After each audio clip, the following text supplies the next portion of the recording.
Hi guys, this is DG UK and this is OBS Bitesize.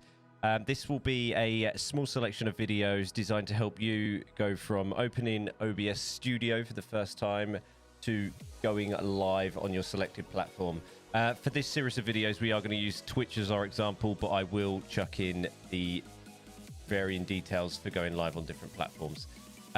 This first video, we're going to be looking at display capture and game capture for our first video and going from when we first open OBS. Hope you enjoy.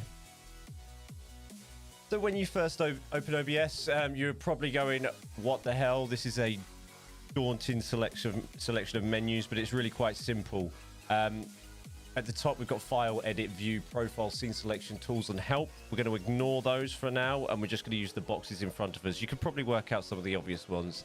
Scenes, which is going to be your selection of scenes, anything from when you watch your stream online from your scenes are, if somebody's in maybe an intermission screen or just chatting screen and it's a full webcam screen, or if they're in their game and we're showing a game and they switch between the scenes depending on what action they're doing. Sources we'll get into today, and our first sources are going to be display capture or game capture, and how you add sources to a scene.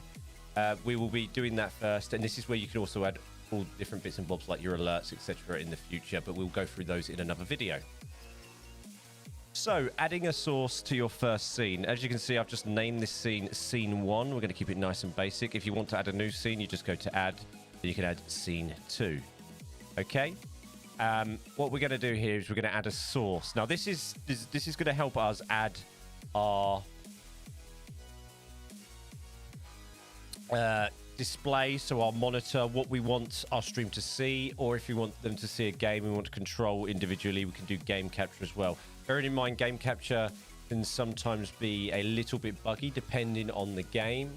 Some people prefer to use game capture, some people prefer to use display capture. Personally, me, as I like to share what I'm generally doing a lot across my PC, just not in a game capture, I just run with display capture. Some people would argue that that uses a little bit more processing power and could cause some sort of frame drops during your stream, but that all depends on the hardware you're using as well. Have a play with both and see which one suits you. I'm going to show you how you set those up right now. What we're going to do first is we're going to go to Sources. We're going to go to Sources and we're going to literally add, for our first one, Display Capture. We're going to call this Display. Let's just, for argument's sake, we're going to call this Display 1. We're going to hit OK. Make source visible. There we go. It's already sort of picked up my display. This is the display we're on now. That's why we're getting that mirrored image. If we go to display 2, it will show my second monitor with the big fat mess of desktop icons that I hide on my second display.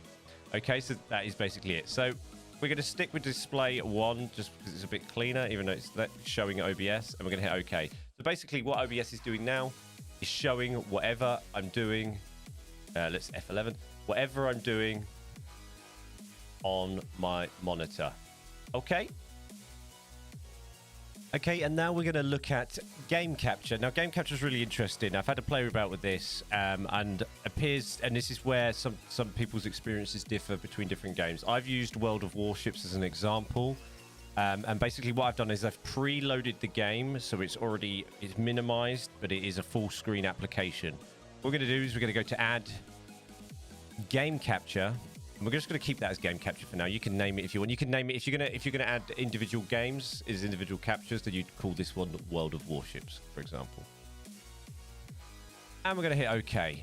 But basically, what we're going to do here is you can set it to capture any full screen application. So anything that goes full screen, the OBS will automatically capture. But we're going to go capture a specific window.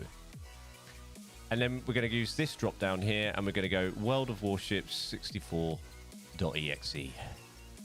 And there we go. World of Warships has been captured because it is running in the background on my PC. So it's going to capture whenever World of Warships loads up, it will immediately capture that as well.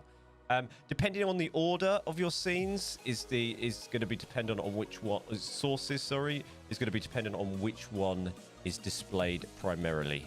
Okay, so even if I made this display 1 viewable because World of Warships is running, World of Warships will be showing. So it's in order top to bottom.